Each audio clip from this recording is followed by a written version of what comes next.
Chats. We're so excited you're here today. I know I'm excited. We have the awesome Larry Masters as a special guest today to talk about processing. Thank you for joining us. We could not be more excited to talk about meats and pigs and all the delicious things we can get from our heritage breeds. It's one of my favorite aspects of our heritage breeds, but I'm biased. I'm Brittany Sweeney. I am the communications manager with the Livestock Conservancy. Here we also have Charlene Couch, one of our amazing senior program staff. Charlene, do you want to introduce yourself and Larry? Yeah, thanks, Brittany. I am a senior program manager at the Livestock Conservancy, and I get to do all the really fun stuff, like talk to Larry and learn more about breeds.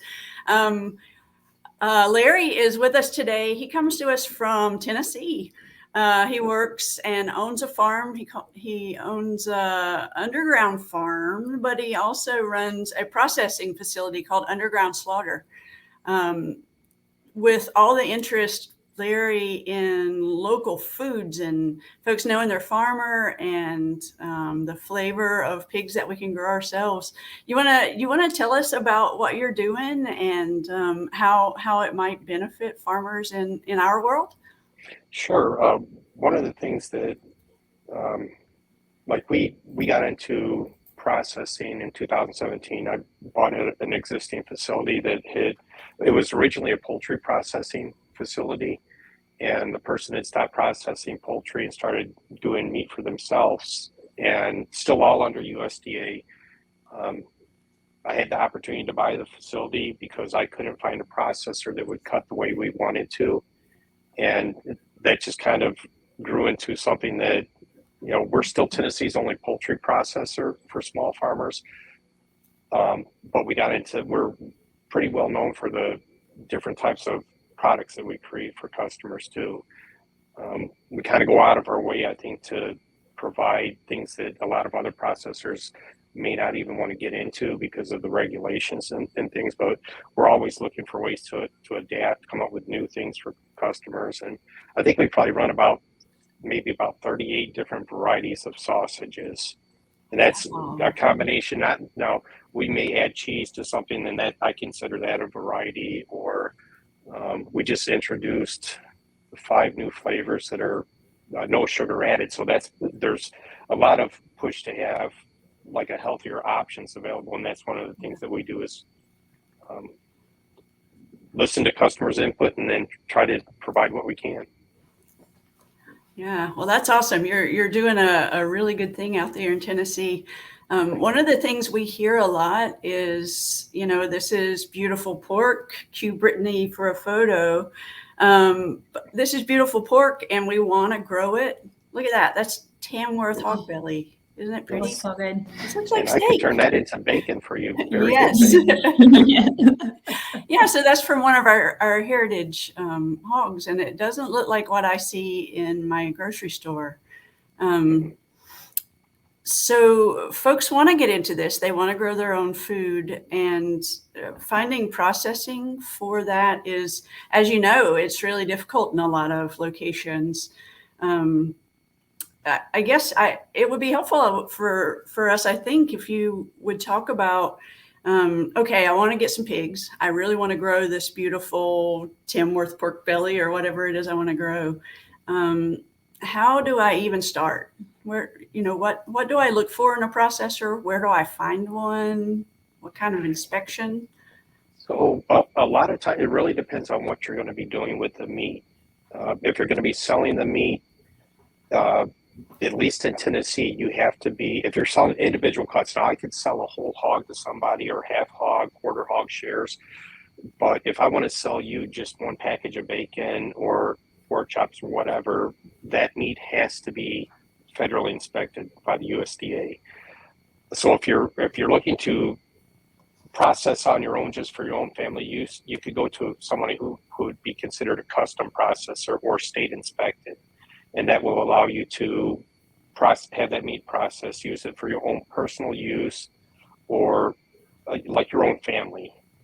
I think some states allow you to even use that if you're maybe having a party and you're inviting guests over or things. There's a gray area where the USDA has only, because we are federally inspected, we're USDA inspected.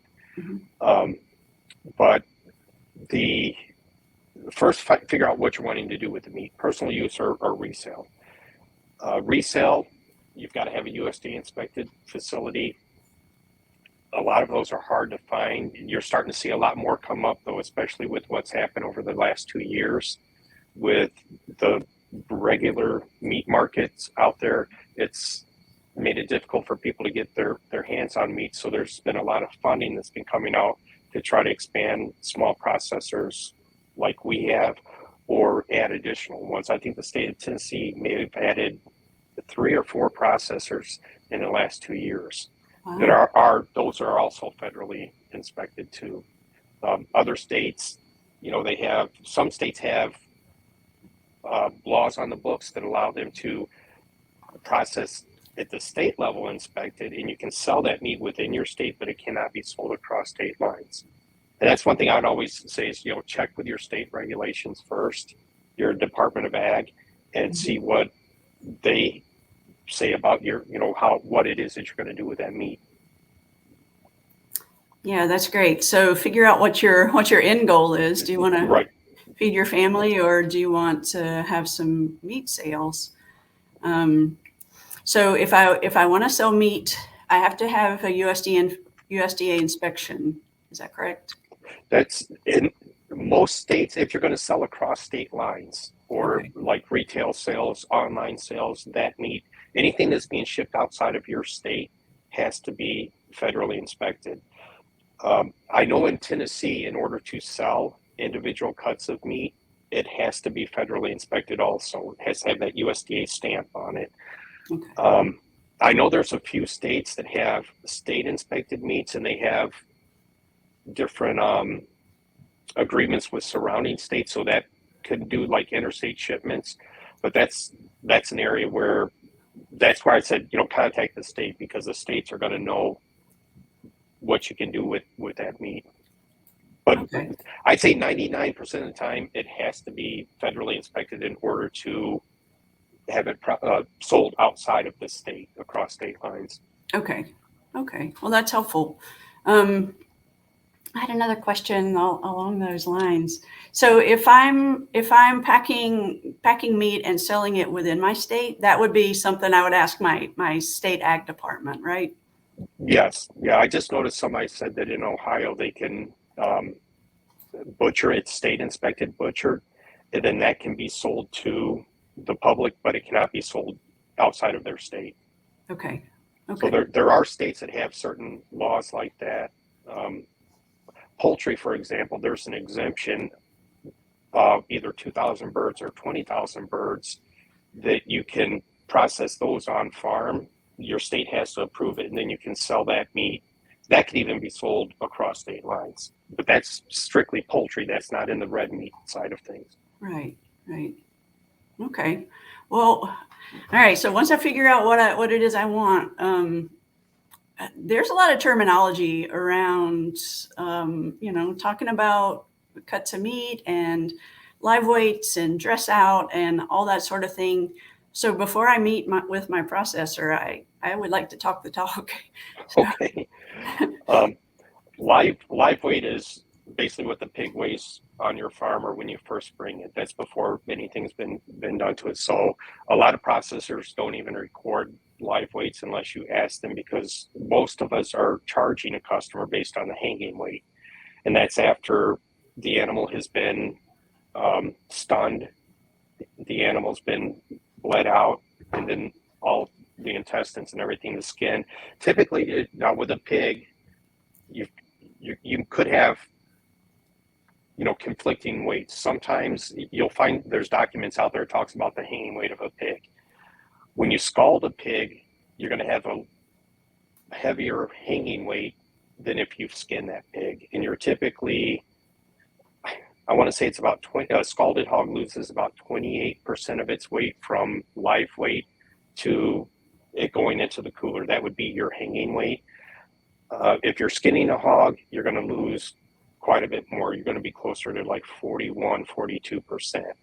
So when there's a document out there called The Butcher Stole My Meat. I recommend everybody grab that, look at that document. It's a study. It's just a one-page flyer, but there's actually more details if you do a little bit of research, and I can try to find that document and send it to you. And it kind of gives people an idea of how much waste there is for a hog based on the weight, the live weight. And again, that live weight, depending on the breed of hog, your finished product that you take home and put in the refrigerator, unless you're saving everything. And I try to get our customers to save everything off those animals. I want them to take the fat. If we've scalded that hog, I want them to take the skin, everything from it. And that just gives them more product that they can either use for themselves or sell to people and make more money. Yeah, absolutely. Yeah, lots of folks are really interested in the nose to tail eating. Yes. It's all good. It all has a purpose. All right. What were the other? There was some other terminology. Dress out percentage.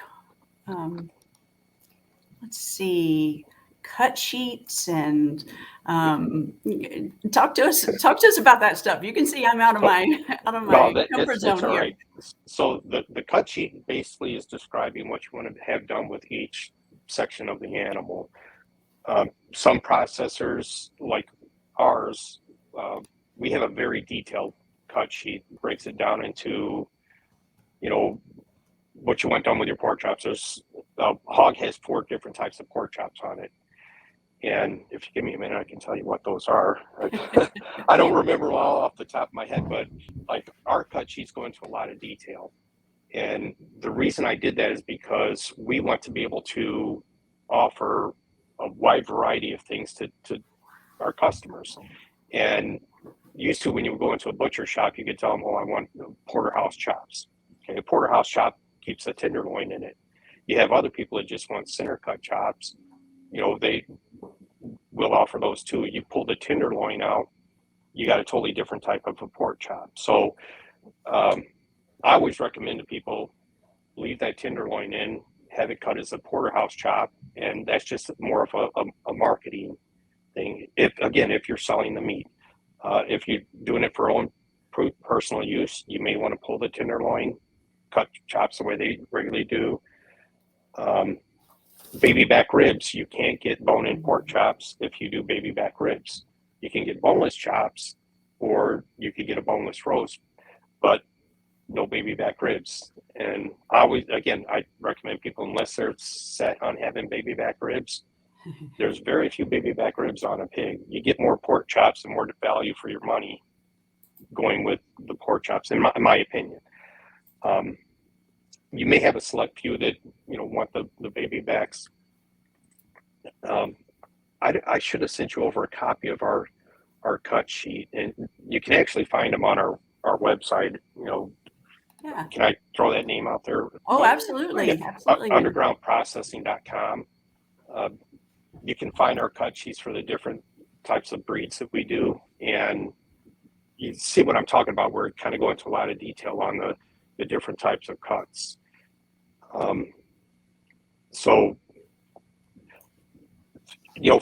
Every processor is going to have a different type of cut sheet. So one thing that we like to do is, the first time that the customers come with us, is we'll spend time with them and we'll explain to them, okay, this is what these are going to do. We do butcher recommended cuts too. If somebody's never processed, and you can ask your processor, what do you think would be the best selling cuts? And let your processor provide you with some of those initial cuts. And then you kind of, know where you're going to be at with your market. If your customers like these type of chops, make those. If they like, country style ribs, they may want to start getting more country style ribs. You may want to do a lot more sausages. So it really depends on the processor that you choose. Yeah. Okay. One of the considerations for the heritage breed pigs is that, they come in all shapes and sizes, and folks may have a few, or they may have a lot. Are those considerations to discuss too? Well, a lot of, like us smaller processors, I want to say most of us try to work with the smaller farmers because we're small. And, we feel that if we're able to get these customers in, get them processed, I don't think we've ever had somebody just come and process like one hog with us and we never seen them again.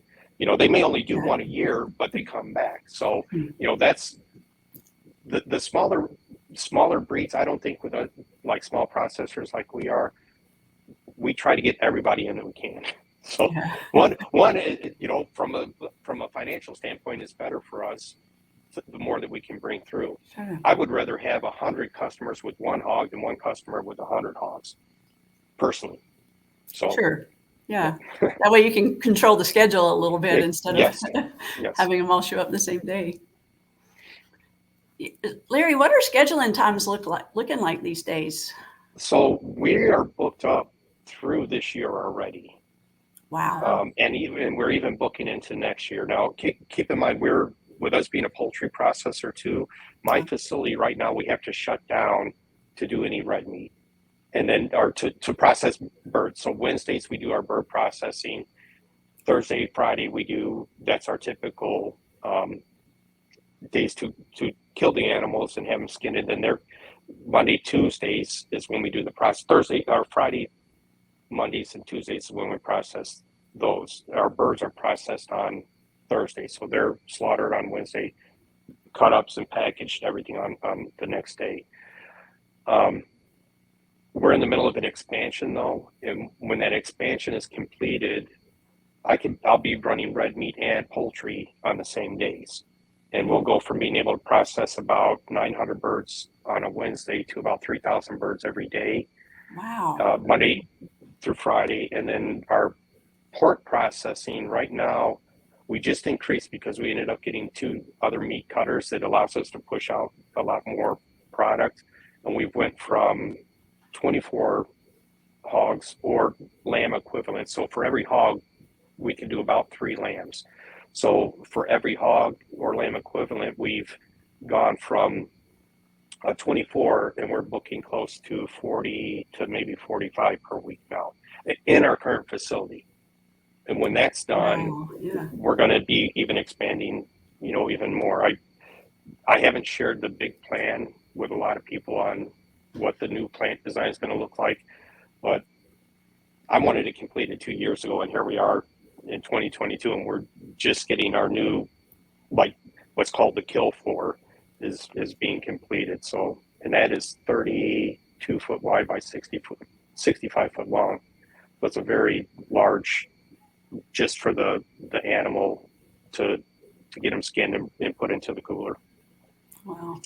All right. Well, there's certainly a lot of demand, for the locally processed meats and being able to do custom work and not just sort of, take a general set of products. Right. That's one thing that I would recommend to people too is, talk to the different butchers in your area or different processing facilities and, see what type of cuts they do. Some won't go into a lot of the details. And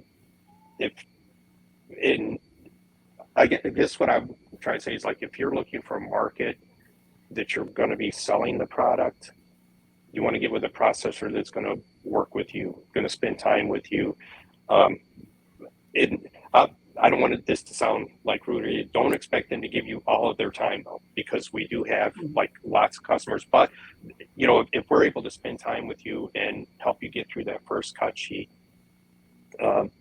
keep a copy of your cut sheet too. The reason I say that is because when you call us up and it's like, oh, I want to cut the same way I did last time. If you were here a year ago, that file that's been archived. We keep a record of it, but it's a lot easier for you to do that versus expecting the processor to have paperwork when they've got hundreds of customers to try to pull that out of. So yeah. Wow. Well, there's a lot to think about. Yes. Yeah.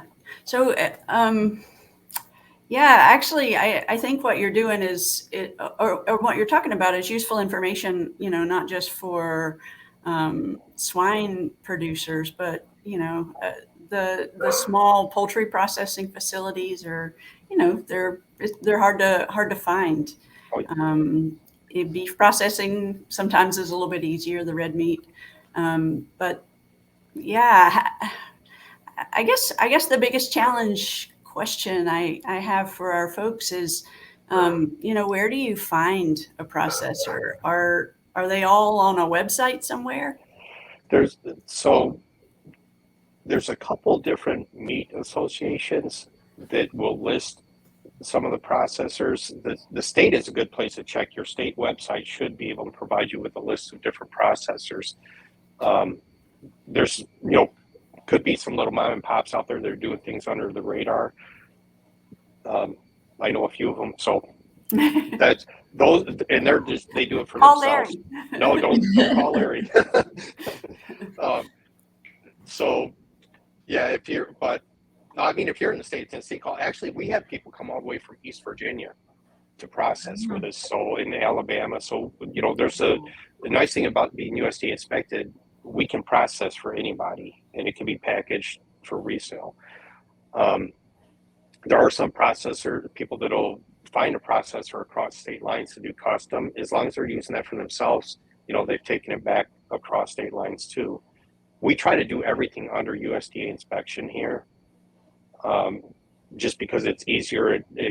We don't have to set aside a certain space to do custom processing too. It all comes down to labeling at the end of the day. If it's labeled, it's got the USDA inspection on it, you can resell it. If not, you'll use it for your own personal use, but it's all been inspected by USDA here. But finding processors, I'm going to say, state level, check with the state, because they will have a list of every business that is registered in the state. There's a niche meat association. I can't remember what the name of it is. They try to compile a list of processors, and Google. Google is tell you just about anything on anyone. So okay, yeah, but if I'm looking for sort of on the up and up, because I do want to sell some meat, then go to your state. I would check with the state. Yeah, check with the state, and the USDA actually has an app out that you can install, or you can go to their website and you can find processors. And I can't remember what the name of that app is. I can get that if anyone's interested, at later time. The only thing about that one is it gives you a list of all USDA processors, which is going to be the bigger companies, Tyson and some of those too, but it also lists the smaller processors. And sometimes it'll give you a list, and even when you contact the state, if they provide you with a list, not every one of those processors does for individuals too, or for small farmers. So it's going to kind of be, you'll have to do a little bit of research to do that. I wish there was one place where you could just go and say, hey, I need this process, give me a list. But maybe that's something I'll do in my other. I was just going to say, there's another service you can provide. Right.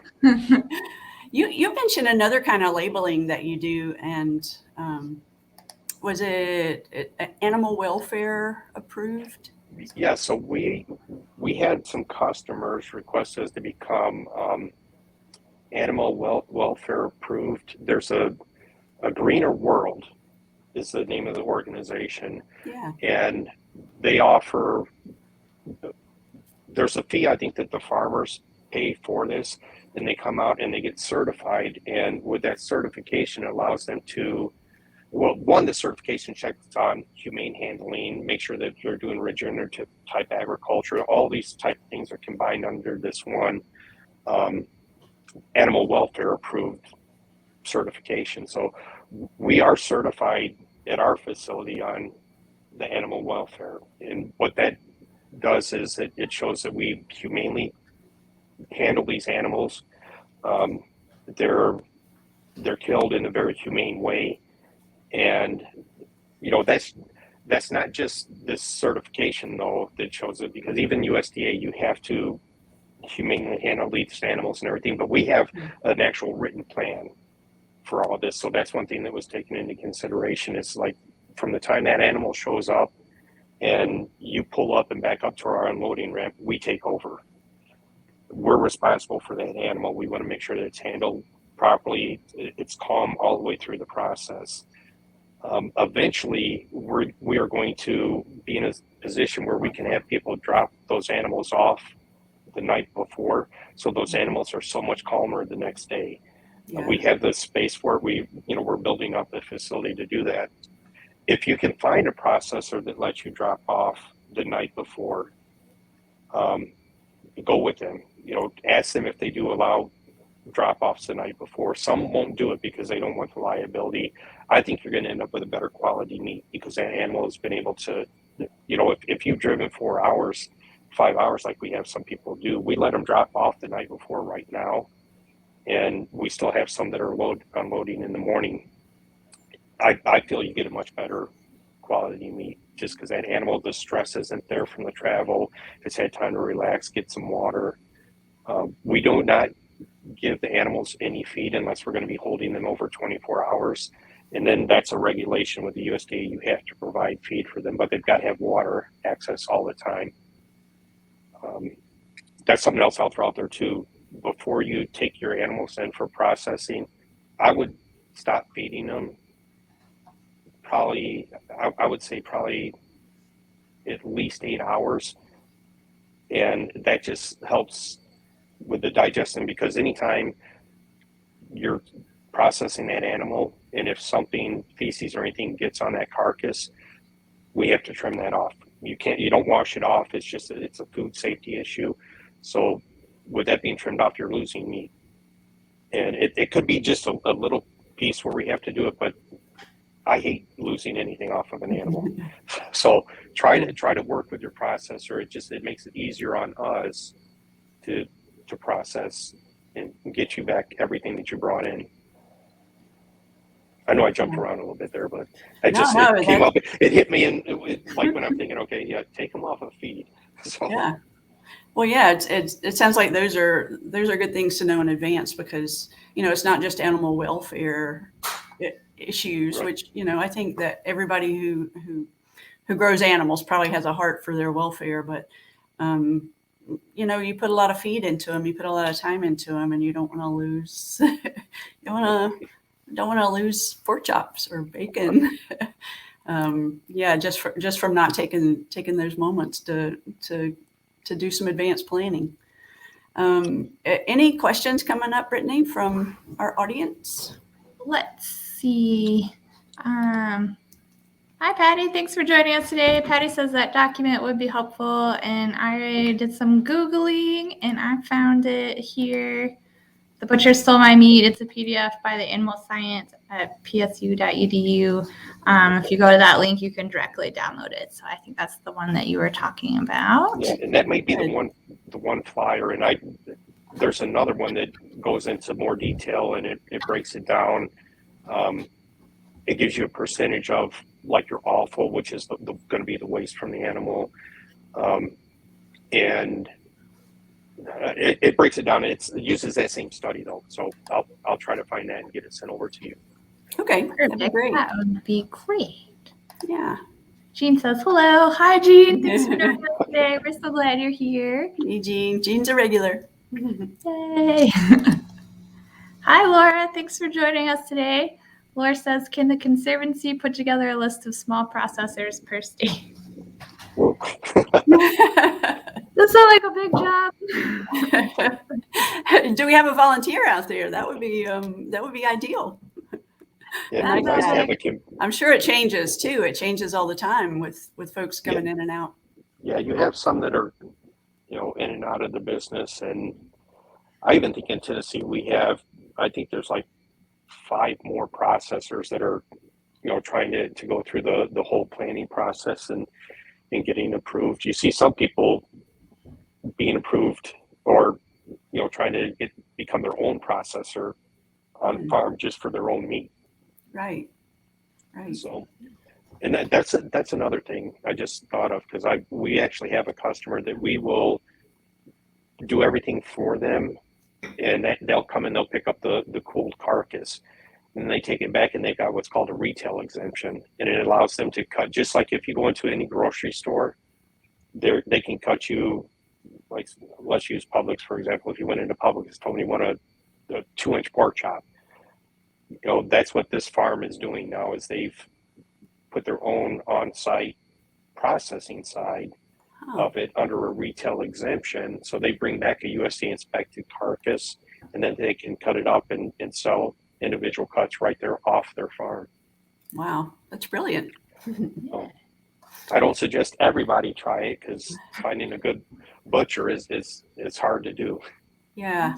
Yeah, I know that we have folks here locally. We're in North Carolina, and if you can't get processing, some folks are finding that local butcher shops will take, an animal, and if they have time, they'll fit it in, and they'll do the work for you in a sense, or do the work for Larry. Right. Hi, Chantal. She says hi from NC. We're so glad you're here. Yeah, welcome, Chantal. If anybody else has questions for Larry or shout outs, go ahead and put it in the comments. We'd love to hear from you.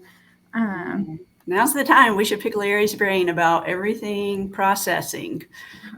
This is a terrific opportunity. I'm trying to think. Larry, are there any other tips you have for people that are bringing their animals that they might not think about? Wash them off. Wash your hogs off before you leave your farm. Okay. Yeah, that's just from a processor. We wash them all here and everything, but sometimes it looks like they let their pig go out and get in the mud the very last second, and then they loaded them up. So when that hardens, when that is in the hair of the pig, it makes it a lot more difficult to have a much cleaner processing part of it. So, and that's taken into account. One of the things, like with us, we have these HACCP plans in place, and that's part of that process that we have, is we clean that animal off.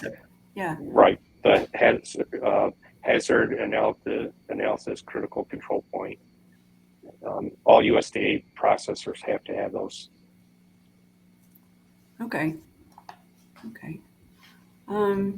Let's see. Chantal says custom exemption for NC laws. I'm not sure what that means.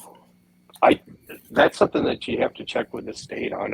If I'm understanding correctly, is, how would you process custom exemption in the state of North Carolina? What does custom exemption mean? So custom exemption is basically you're going to use it for your own personal use.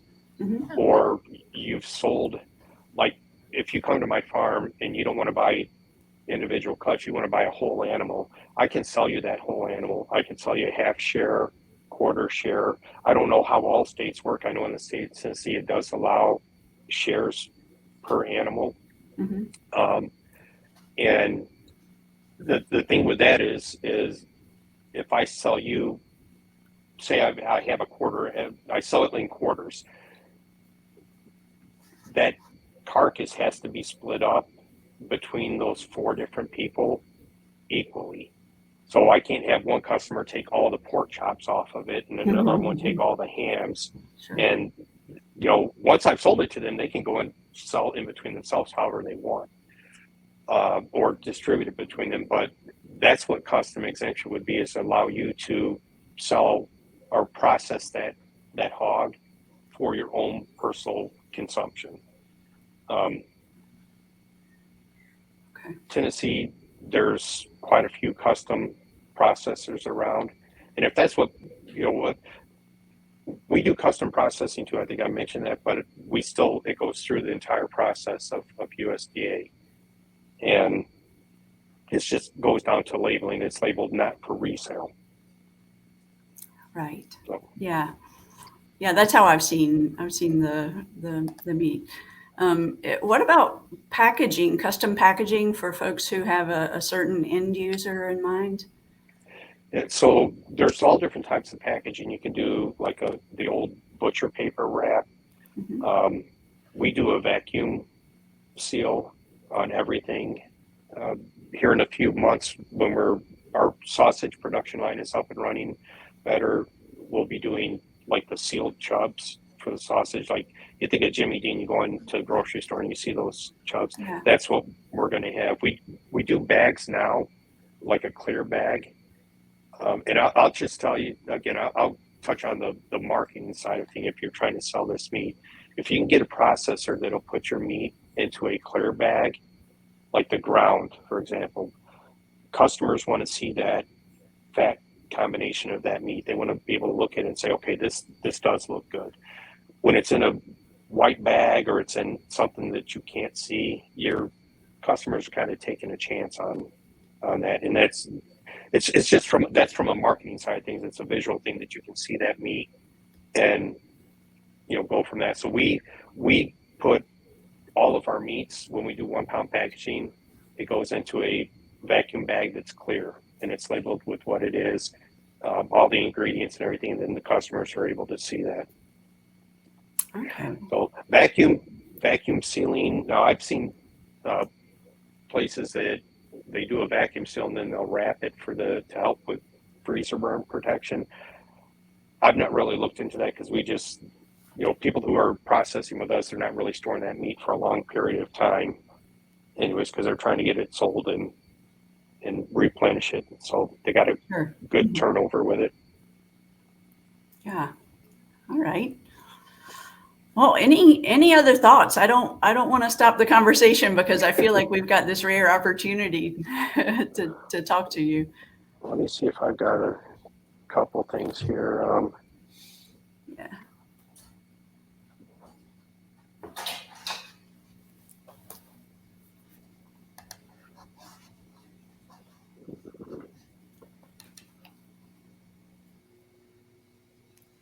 So while you're looking, Larry, just a couple of tips for folks out in viewing land. Our website does have some stuff that's helpful. Heritage breed carcass yields. Of course, that'll vary a little bit depending on how you raise them, but we do have that on our website. So what breed gives you what yields? There's a breed comparison chart for pigs. There's a modern heritage swine guide that I know is out there.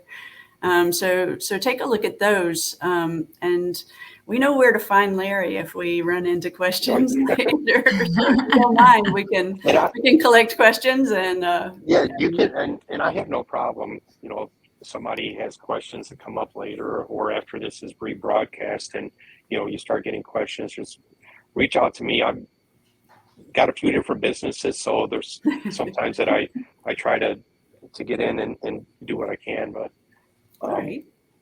And even trying to help come up with a list. I'll get together the places that I know that have some of the lists, and I'll get that sent over. That'd be terrific. I know that we've assembled some of that information. We did that when COVID first began to shut down food organizations. And we can post some of that stuff again, but it may have changed a little bit. But I think Laura just shared. That's what I was talking about, is that organization. Yeah, there's starting to be a lot more information about there to find this kind of stuff. Trying to find good meats raised in a way that folks appreciate. Absolutely. So, how did you have you raised pigs all your life? How did you come to this? No. My background. So I'm a Marine Corps vet. So after getting out of the Marine Corps, I got into construction. I used to live in Illinois, and I also kind of dabbled in software. It's always been a hobby. Computer's always been a hobby for me. So I moved to Tennessee in 2006, and I actually own a software company too. We got about 20 employees at that company, and that was something that was all based on some open source software that me and two other people had written back in 2005. It started getting real popular, and I was like, I can turn this into a business. And that's what I did, and that's kind of what allowed me to kind of step into a lot of these different ventures. I'm an entrepreneur. I look at things, and you know, if I say, okay, that could possibly be a good business, you know, I'll jump into it. You know, I've had businesses that fail, but I've never failed myself. That's the way I look at it. It's like I keep going. So the whole farming thing started when I moved to Tennessee in 2006. I bought a farm in 2007. I was going to build a big house on it, right? And I had no intention of farming at all. And then my fast forward to like 2012, I still hadn't done anything with the farm. I was letting somebody cut hay off it, never built the house. And my grandfather had a farm. My grandfather passed away in 85 and my grandmother in 2010. So I ended up buying my grandparents' farm in 2012. Again, didn't do anything with it, rented it out, let somebody cut hay off of it.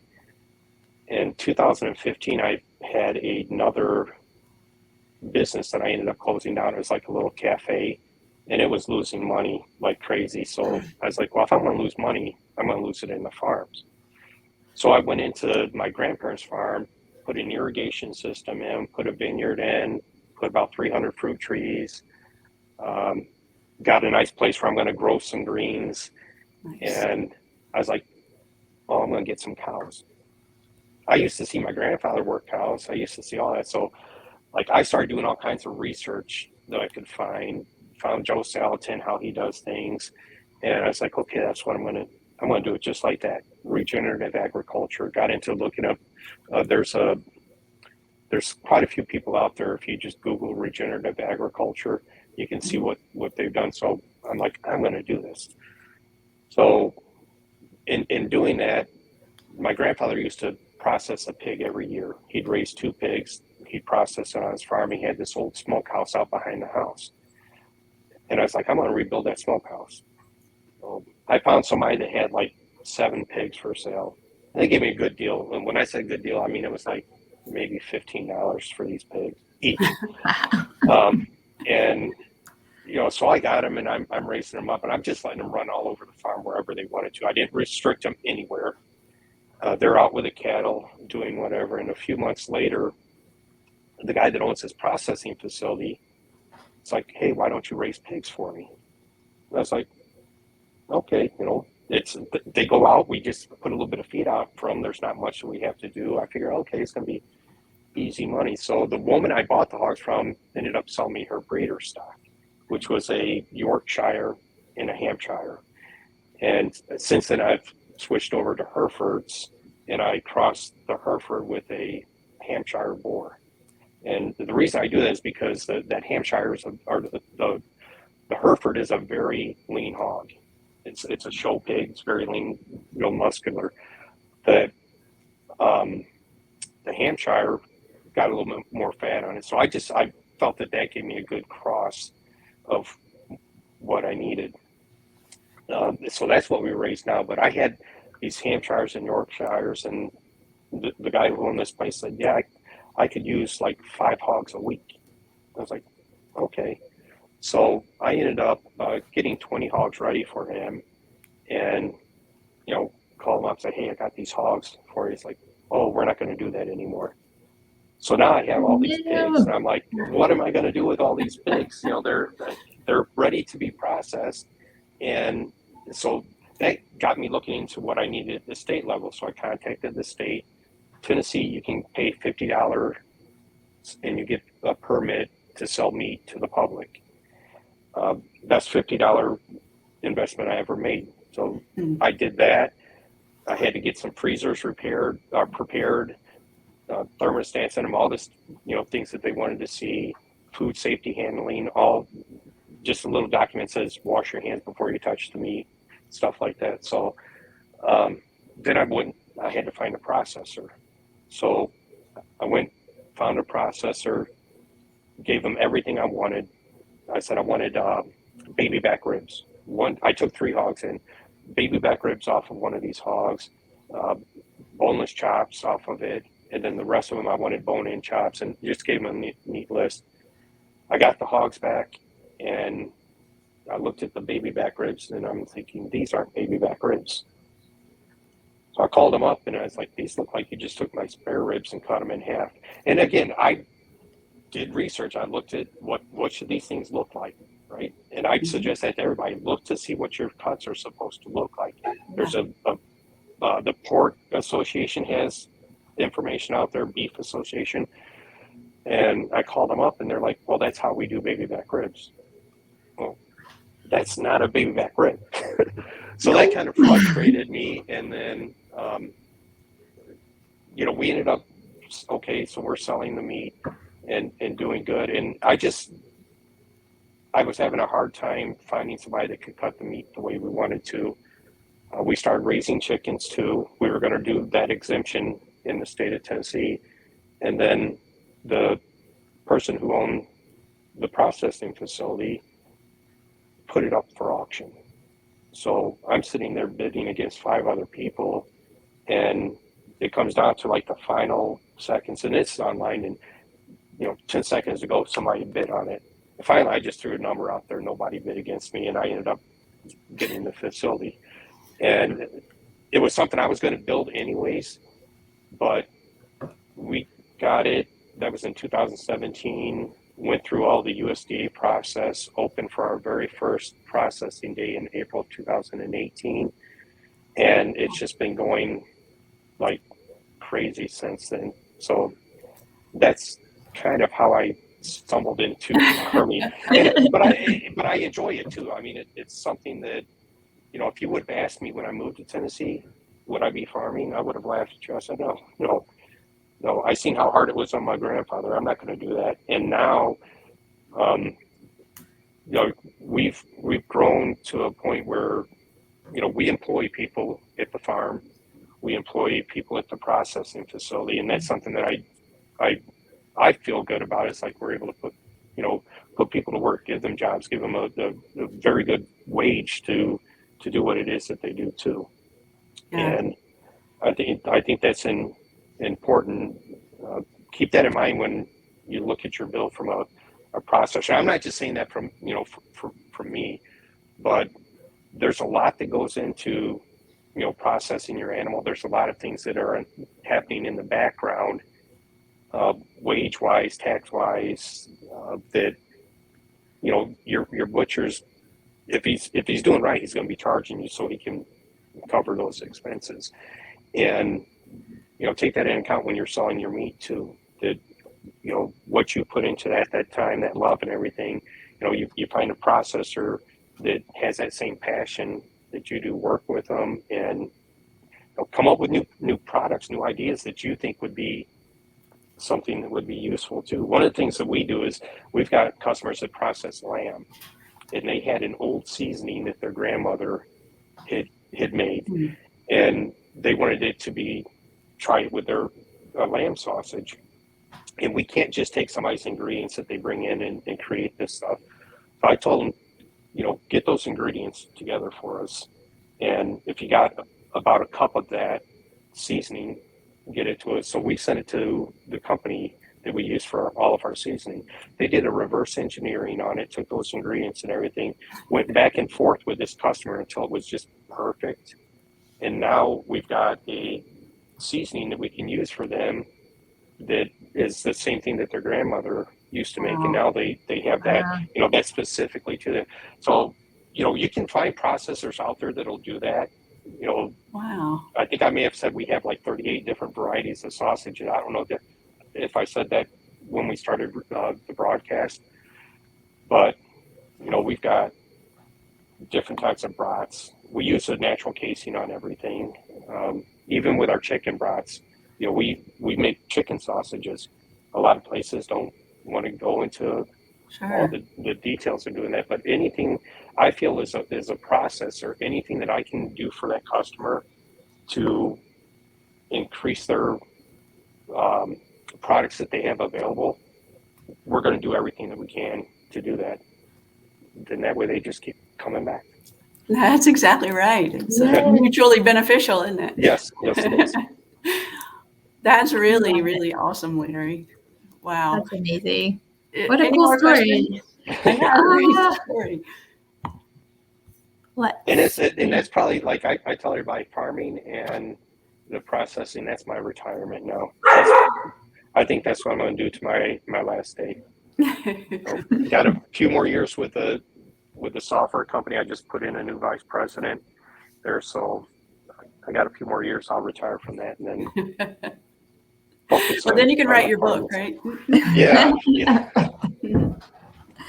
I love it. I don't think it'd be that interesting. So Larry, thank you so much. Brittany, do you want to put up contact information where folks can find out more about what Larry does? And Yes. So yeah, we'll go ahead and wrap things up. So you can find Larry on several websites. He's got undergroundprocessing.com, where we talk about the processing today. He also has undergroundfarmers.com. That's the farm you were talking about. And then I think your other website was cakedc.com. yeah, that's a software company. And so you can find Larry online at any of those. And I think some of them are also on Facebook and Instagram. And so please reach out to Larry with your questions and anything else you want to know, or contact him and see if he can take some of your pigs or other animals. Somebody mentioned in Michigan, you can sell by piece of animal. Like I wasn't aware of that yes. You can do that in Michigan. So that must be a state inspected. I assume so. Yes. Jean says Michigan can sell piece by piece of animal to a person without any problems. So I think a lot of processing rules are state by state, which is why it can get confusing sometimes. Yeah. And that's what kind of makes it hard. Like each state is going to have their own regulations, and I'm pretty sure in Michigan, though, that meat can't go outside of this state. It can't be sold. Somebody could come across state lines and buy it, but they can't ship it outside of the state. Or I don't know if the USDA would be like, oh, well, you can't even go across state lines and then take it back because that's considered interstate commerce, and that's where the USDA gets involved, with things. So.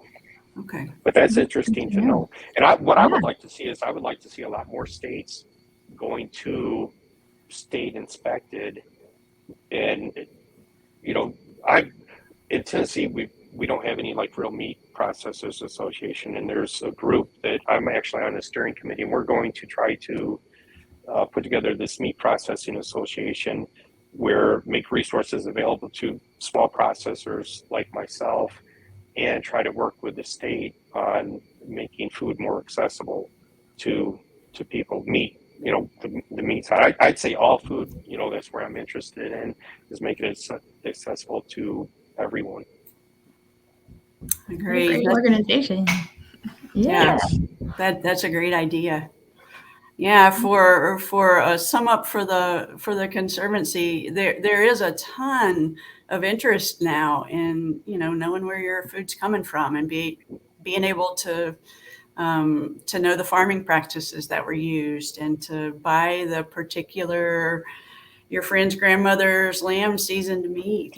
And all these are great markets that help drive growth of our heritage breeds, and that's why at least Brittany and I are here, and it sounds like you are operating right in parallel. So I hope folks will check out your Facebook page and your website. And Heritage Pigs are serving all these exact functions that you're talking about, all those niche markets. So everybody check them out, and we'll get Larry's contact information up into the Facebook broadcast. So I'll put a comment later today, or once we get that info with all the links to things that we talked about today, so people have them, show notes and everything. So check back later, or Larry, if you want to go on Facebook and put it in, that's up to you. You can always just email Charlene and I, and we'll get it in there for everyone to share with. And if anyone has any questions afterwards, or if they have questions about those steps needed to get into processing, I have no problem trying to share information, but I found all that information out there myself, so I'm willing to share it. That's my software is all open source, and I don't know if you understand, like the open source community, it's all about making things available, the source code to the programs that's been written, and anybody can modify that, redistribute it, things like that. And that's kind of the way I look at the knowledge that I've had is like, if you want to pick my brain for it, as long as I've got the time, just you can call up. Thank you. You've been so generous with your time and with your information. I appreciate it. And I know everybody else out there does too. Absolutely. Thank you to Larry, thank you to Charlene, and thank you to all of our members and supporters. We appreciate you making it possible for us to do chats like this and other educational programming we have out there.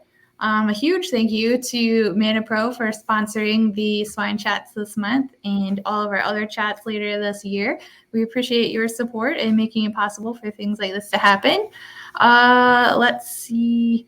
If you're not a member and a supporter, if you'd like to become one, you can go to our website at livestockconservancy.org. We love to have you join our community of people who like to support heritage breeders and farmers and people that are helping those farmers get all of their products to market. So people like Larry, who are helping people sell more pig and pig products.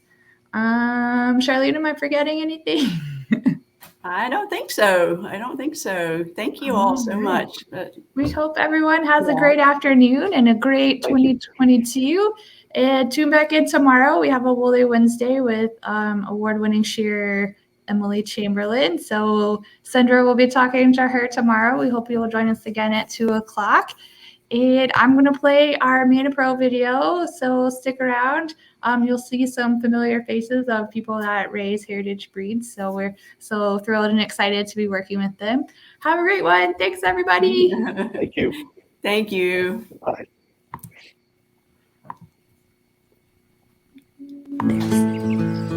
Champions, colleagues, roommates, and personal trainers. Whatever role they play, they're an important part of our lives. In their quiet way, and their not so quiet way. they keep us young. On our feet, on the go. They pull us back to nature. And push us toward the next adventure. And as much as we count on them, they count on us all the more. To nurture their lives. With the same commitment. To protecting them. Helping them grow. And thrive. Treating them. As well as they treat us. By giving them a little more of our lives.